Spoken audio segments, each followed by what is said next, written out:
Ngomongin soal Snow White, kebanyakan dari kita pasti teringat dengan adegan ikonik di mana ketika dia sudah terbaring tidak bernyawa, seorang pangeran datang menciumnya sehingga dia hidup kembali. Romantis banget ya. Tapi tahukah kamu kalau cerita asli dari Snow White karangan Grimm's Brother yang pertama kali diterbitkan pada tahun 1812 dalam buku Children's and Household Tales bisa dibilang jauh lebih kelam dan tidak romantis sama sekali. Salah satu adegan yang berbeda banget dari Snow White yang kita tahu adalah kenyataan bahwa Snow White sebenarnya bukan hidup kembali karena dicium oleh pangeran, tetapi karena apel beracun yang tersangkut di tenggorokannya keluar sendiri saat peti matinya terjatuh. Selain itu masih ada beberapa perbedaan di antara versi asli dan versi adaptasi modern yang jelas tidak layak untuk menjadi tontonan anak-anak. Apa aja perbedaannya? Yuk kita bahas!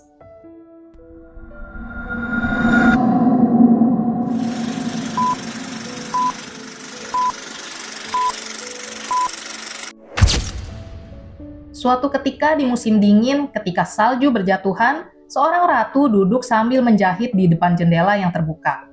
Ketika jarinya tertusuk jarum, 3 tetes darah menetes ke salju yang turun di ambang jendela hitam. Terpesona oleh kontras warnanya, dia berkata, "Aku ingin memiliki anak dengan kulit seputih salju, bibir semerah darah, dan rambut sehitam kayu eboni." Tak lama kemudian harapannya pun terkabul. Ratu melahirkan seorang putri bernama Snow White. Namun sayangnya sang ratu meninggal dunia tak lama setelah dia melahirkan. Setahun kemudian, sang raja menikah lagi dengan seorang wanita yang sangat cantik. Namun di balik cantik parasnya, ternyata istri baru sang raja sangat sombong dan berhati jahat. Ratu baru tersebut juga mempraktikkan ilmu sihir. Dia memiliki sebuah cermin ajaib yang setiap pagi dia tanyakan. Cermin-cermin di dinding, siapa wanita tercantik di dunia? Cermin itu selalu memberitahu ratu bahwa dialah yang tercantik. Tentu saja sang ratu senang dengan jawaban itu karena dia tahu bahwa cermin ajaibnya tidak pernah berbohong. Hingga suatu hari ketika Snow White berusia 7 tahun, ratu yang rutin bertanya pada sang cermin mendapatkan jawaban yang berbeda kali itu. Cermin ajaib menjawab bahwa Snow White lah yang tercantik. Ratu menjadi sangat iri dan membenci Snow White. Ratu pun memerintahkan seorang pemburu untuk membawa Snow White ke hutan dan menghilangkan nyawanya. Dia juga meminta bukti bahwa si pemburu menjalankan perintahnya dengan membawakannya paru-paru dan hati Snow White. Sang pemburu pun melakukan perintah ratu. Dia membawa Snow White ke hutan, dan ketika dia mengangkat belatinya, si pemburu itu batal melakukan aksinya karena merasa kasihan pada Snow White yang menangis dan memelas kepadanya. Akhirnya pemburu itu dengan berat hati melepaskan sang putri dan dia membawakan ratu paru-paru dan hati babi sebagai gantinya. Ratu yang merasa senang kemudian menyuruh juru masak untuk memanggangnya dengan garam dan kemudian dia pun memakannya. Snow White yang telah dilepaskan pun melarikan diri dan berkeliaran di hutan selama berjam-jam sampai dia menemukan sebuah pondok kecil yang dihuni oleh 7 orang kurcaci. Namun pada saat itu tidak ada seorang pun di rumah. Karena kelaparan, Snow White memakan makanan kecil dan meminum anggur yang ia temukan di rumah itu. Snow White juga mencoba semua tempat tidur yang ada hingga dia tertidur di salah satu tempat tidur yang cukup nyaman baginya. Ketika 7 kurcaci kembali, mereka menyadari bahwa rumah mereka berantakan dan mereka mengira bahwa telah terjadi pencurian. Mereka pun berkeliaran dengan panik hingga menemukan Snow White yang sedang tertidur di lantai atas. Merasa marah, mereka pun membangunkan sang putri. Snow White lalu menjelaskan kepada ke-7 kurcaci tentang upaya ibu tirinya untuk menghilangkan nyawanya sehingga membuat 7 kurcaci merasa kasihan kepadanya dan membiarkan Snow White untuk tinggal bersama mereka. Namun sebagai gantinya, Snow White harus menjadi pembantu di rumah mereka. Seiring berjalannya waktu, Snow White pun tumbuh menjadi gadis muda yang cantik rupawan. Sementara itu, Ratu menyangka bahwa dia telah berhasil menyingkirkan anak tiri yang dia anggap sebagai satu-satunya saingannya. Hingga suatu hari dia sekali lagi bertanya kepada cermin ajaib. Cermin-cermin di dinding, siapa wanita tercantik di dunia? Cermin ajaib itu mengatakan kepada sang ratu bahwa Snow White adalah wanita tercantik dan saat ini dia bersembunyi bersama para kurcaci. Sang ratu sangat kaget dan marah menyadari bahwa pemburu itu telah gagal menghilangkan nyawa Snow White dan akhirnya dia pun memutuskan untuk menghilangkan nyawa Snow White dengan tangannya sendiri. Ratu melakukan beberapa percobaan untuk menghilangkan nyawa Snow White. Pertama-tama dia menyamar sebagai pedagang tua dan menawarkan Snow White sebuah korset Brenda Sutra warna-warni sebagai hadiah. Saat itu Ratu memakaikan korset kepada Snow White dan mengikatnya begitu kencang hingga Snow White pun pingsan. Untungnya, tujuh kurcaci datang tepat waktu dan menyadarkan Snow White dengan melonggarkan tali korset yang mengikatnya. Gagal pada percobaan pertama tidak membuat Ratu menyerah. Dia mencoba kembali dengan menyamar sebagai seorang penjual sisir. Ratu meyakinkan Snow White untuk mengambil sisir itu sebagai hadiah, dan dia pun membelai rambut Snow White dengan sisir beracun. Snow White yang telah dipenuhi dengan racun di sepanjang rambutnya akhirnya berhasil dihidupkan kembali oleh ketujuh kurcaci ketika mereka menyingkirkan sisir dari rambutnya. Ratu masih tidak menyerah. Dia kembali datang, dan kali ini dia menyamar sebagai istri petani.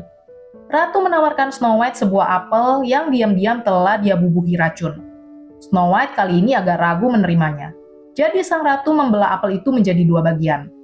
Ratu memakan bagian yang tidak beracun, dan dia memberikan apel beracun kepada Snow White. Dengan senang, Snow White menerima apel tersebut dan menggigitnya. Namun, dia jatuh koma setelah menggigit apel tersebut. Ratu pun kegirangan karena berpikir bahwa akhirnya dia berhasil menyingkirkan Snow White. Kali ini, ketujuh kurcaci juga tidak bisa menghidupkan kembali sang putri hingga mereka menempatkannya di peti mati kaca. Beberapa waktu kemudian, seorang pangeran yang sedang berburu terpesona oleh kecantikan Snow White di dalam peti mati kaca. Dia pun meminta kepada ketujuh kurcaci untuk menyerahkan peti tersebut kepadanya untuk dia bawa ke kastil ayahnya. Namun saat peti tersebut diangkut, salah satu pelayan tersandung dan kehilangan keseimbangan sehingga peti mati Snow White terjatuh. Dikarenakan guncangan yang begitu keras, apel beracun yang tersangkut di tenggorokan Snow White pun terlepas dan dia terbangun dari kematiannya. Sang pangeran sangat gembira, kemudian dia melamar Snow White dan membawanya ke kastil. Sang pangeran mengundang semua orang di negeri itu ke pernikahan mereka, kecuali ibu tiri Snow White. Sementara itu, ratu yang menyangka bahwa dia telah berhasil menyingkirkan Snow White dengan tangannya sendiri, bertanya kembali kepada cermin ajaib. Namun, cermin tersebut menjawab bahwa ada seorang pengantin yang lebih cantik darinya. Ratu pun memutuskan untuk pergi ke pesta pernikahan dan mencari tahu siapa wanita yang lebih cantik darinya itu. Begitu dia tiba, betapa terkejutnya sang ratu ketika dia melihat bahwa pengantin itu adalah anak tirinya sendiri. Ratu pun membuat kekacauan pada pesta tersebut dan mencoba untuk menghilangkan nyawa Snow White. Namun, pangeran yang sudah mendengar kisah Snow White dan ibu tirinya dari ketujuh kurcaci segera mengenali sang ratu dan menyadari ancaman bagi sang putri. Dia pun segera menangkap sang ratu dan menghukumnya dengan memakaikannya sepasang sendal besi panas membara dan menyuruhnya menari dengan sendal itu hingga sang ratu pun meninggal. Dengan ratu yang akhirnya kalah dan mati, pesta pernikahan pangeran dan Snow White pun kembali dilanjutkan dengan damai dan bahagia. Nah, kisah Snow White yang baru aja kalian dengar adalah versi dari Grimm bersaudara yang diterbitkan pada tahun 1812 dalam edisi pertama koleksi dongeng Grimm yang diberi nomor Tale 53. Judul aslinya adalah Sneeuwwitjen. Kisah ini kemudian diadaptasi dalam sebuah film fantasi musikal Amerika Serikat pada tahun 1937 yang diproduksi oleh Walt Disney dan menjadi film animasi pertama yang diproduksi di Amerika Serikat. Film ini ditayangkan perdana di Cathay Circle Theater di LA, California pada tanggal 21 Desember tahun 1937 dan dirilis secara umum di Amerika Serikat pada tanggal 4 Februari tahun 1938.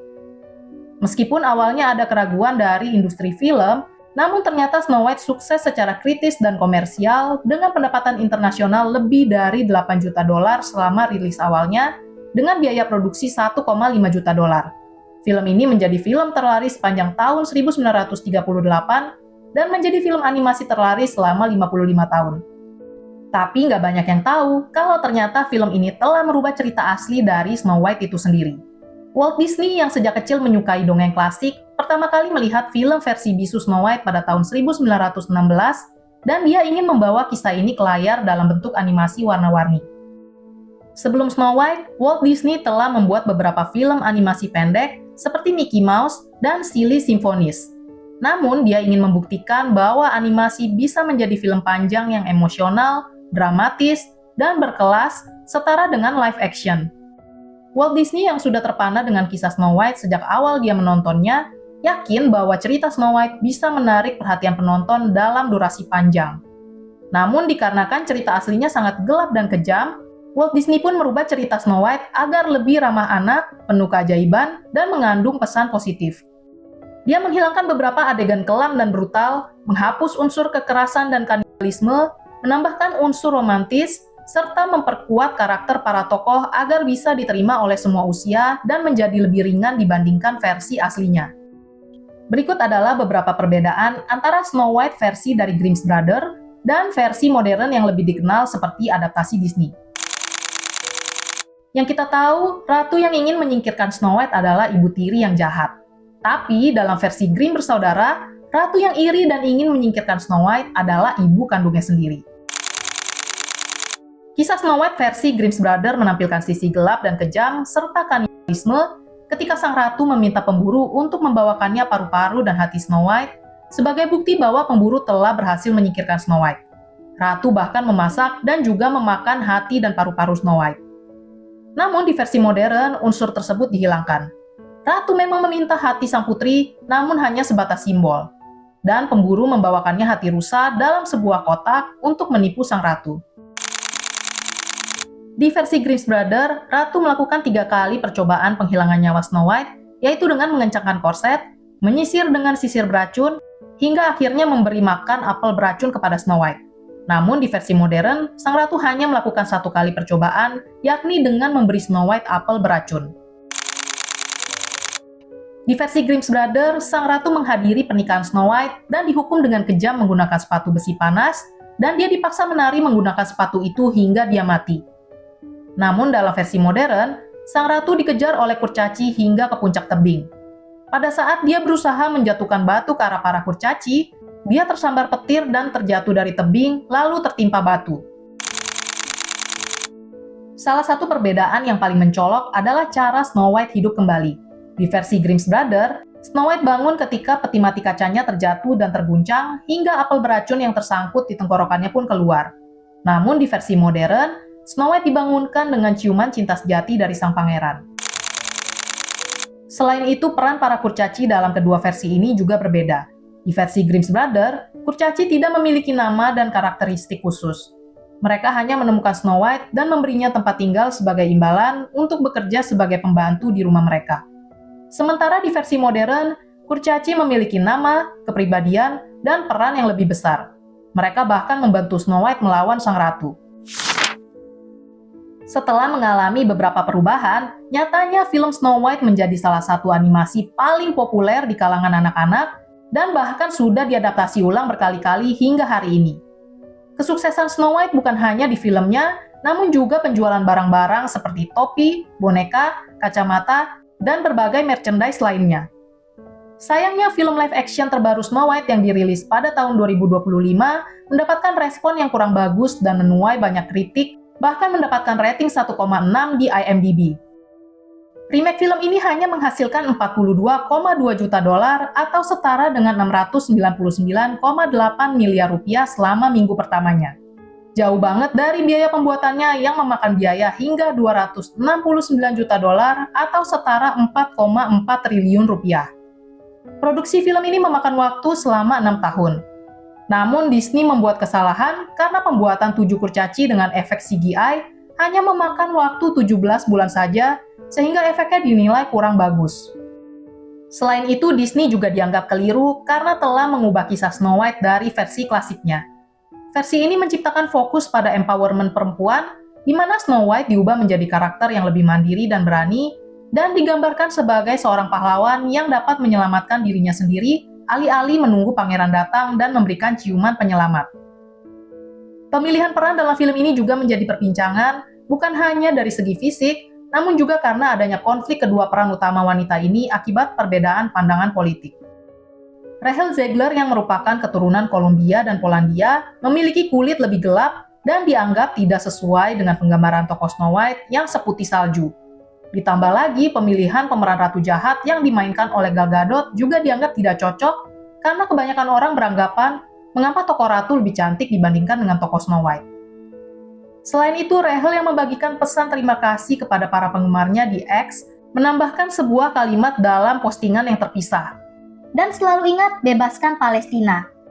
Postingan tersebut dianggap memicu ancaman pembunuhan terhadap lawan mainnya Gal Gadot yang merupakan warga negara Israel. Bahkan dilaporkan juga bahwa salah satu produser film tersebut, Mark Platt, sangat marah dengan pesan pro-Palestina yang disampaikan oleh Rachel hingga dia terbang ke New York dan menegurnya secara langsung. Bahkan putranya, Jonah, juga menulis di Instagramnya mengenai kekecewaannya terhadap tindakan Rachel Zegler. Ya, ayah saya, produser dari bagian besar IP Disney dengan ratusan juta dolar yang dipertaruhkan, harus meninggalkan keluarganya untuk terbang melintasi negara untuk menegur karyawannya yang berusia 20 tahun karena menyeret politik pribadinya ke tengah-tengah promosi film yang untuknya dia menandatangani kontrak multi-juta dolar untuk dibayar dan melakukan publisitas. Ini disebut tanggung jawab dan akuntabilitas orang dewasa, dan tindakannya jelas-jelas merugikan box office film tersebut. By the way, kalian sendiri udah nonton belum sih film Snow White 2025 ini? Dan gimana pendapat kalian tentang film ini? Kalau ada informasi yang kurang tepat dalam video ini atau ada yang kelewatan, tolong dikoreksi di kolom komentar ya. Terima kasih sudah menonton video ini sampai akhir. Semoga kalian suka video ini dan sampai jumpa di video-video selanjutnya.